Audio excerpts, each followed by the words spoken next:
ila na dayong ihilabtan. Nganong ilamang hilabtan sa Tatay Digong? Tungod kay si Tatay Digong misulti sa kamatuoran. Si Tatay Digong mura na siya kanang hulga sa ilang plano nga mga binuang, ilang mga itom, mangitngit nga mga plano nga ulipunon ang Pilipino. Mao na sa ilang nakita katong napuno ni nga lugar sa mga Cebuano, Mandawihanon o uban ng mga Bisaya ng tabok pa sa lain ng mga Islam, nahadlok ang bangag nga gobyerno.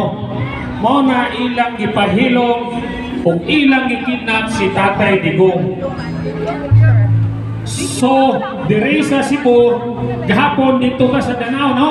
Kinsa man ingat to gahapon sa Danao? Wow! Oh, di ba? Naghimot ang karaban, nindot kayo karaban, di ba? O kining atong t-shirt printing, mauning usa ka pamaagi nga matag adlaw bisag asa sa tibuok Pilipinas, makita nila ang matag usa ka nato. Bring him home, maghimot ang mga ribon atong ibitay sa atong